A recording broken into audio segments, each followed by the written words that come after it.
Hey, Dr. C here with you. So what is your specific height to waist ratio, and what exactly does that mean to your overall health? Well, this is an example of an anthropometric marker, and that means these are ways you can measure the proportions and sizes of the human body to determine health risks. And also lifespan is relevant for certain anthropometric markers as well. These things are handy because they're non-invasive. It's easy to take measurements of the body, and you can check them on your own even. But the question is, which of the various anthropometrics are best at identifying the things that we can prevent? You know, pretty much all chronic disease comes under this subhead of metabolic syndrome. Cardiovascular disease, diabetes, strokes, kidney disease, fatty liver, Alzheimer's, a lot of solid cancers. These are the main preventable causes of non-accidental, non-infectious death and disability. These are the levers we can pull. This is what lifestyle can affect, are all these factors of metabolic syndrome. And of the main anthropometrics, people always talk a lot about weight. You know, doctors weigh you, we're always concerned about our weight. It's not a very strong predictor. And your weight is not one of the best markers to show whether these complications will happen to you or not, or if you're moving more at risk or further away from risk. You know, a lot of people who are heavy have no signs of metabolic syndrome, and a lot of people who are light have plenty of signs of that. There's other markers that have been looked at that include body mass index, which is height to weight, a mathematical function of height to weight. Also waist to hip ratio. And that number has some relevance for fertility and also for a few other areas. Then body fat has been talked about as a marker as well. And it's a meaningful one, but it can be hard to get perfectly accurate home readings on a regular basis. And there's also data arguing that everyone has their own threshold to where some people can have a little more body fat than others and not get sick. Well, then there's blood markers, and these you can't do at home, but even then, they often show problems when they're emergent and not so much as they're just starting to emerge. So they often lag the earliest changes. This will include things like your fasting glucose, your hemoglobin A1C, your HDL to triglyceride ratio. So putting all this stuff together, height to waist ratio has been emerging as one of the best early indicators of complications of metabolic syndrome. And it's also helpful because it can show when you're moving away from the risk by seeing changes in that. Now, a funny thing is that since we've always talked so much about weight before, a lot of the diet industry, it's been incentivized around weight loss. People are looking for weight loss, and all these programs have been made because they may achieve some weight loss.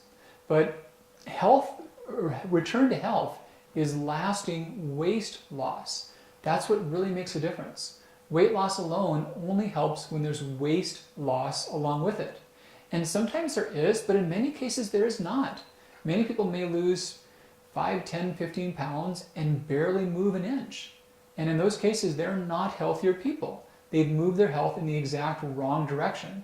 And we know that their future outcomes will be more at risk for metabolic syndrome complications.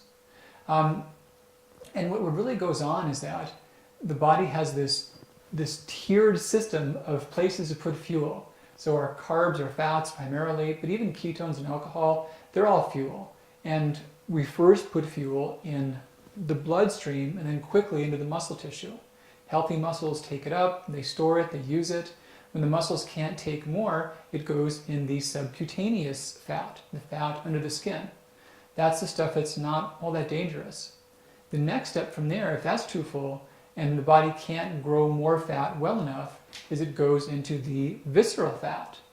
And same thing, this is a storage place. This is around the organs.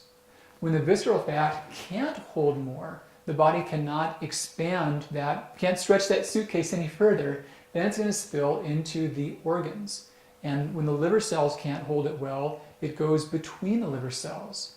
And eventually, there's so much in all these places, there's nowhere for it to go. It's got to stay floating in the bloodstream.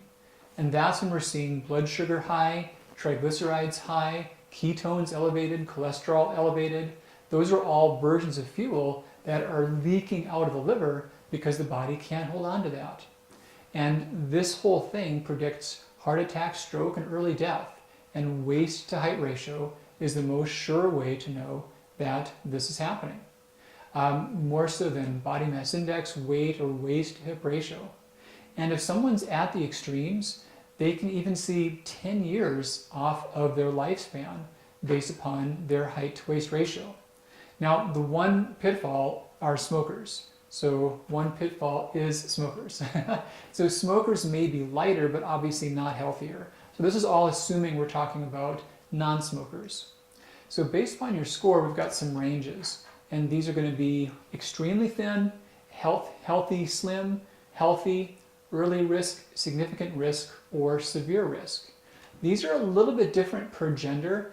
Guys get a little more leeway for whatever reason, but each category is distinct based upon the gender, and there's exact percentages of height to waist ratio per gender that shows each of those categories.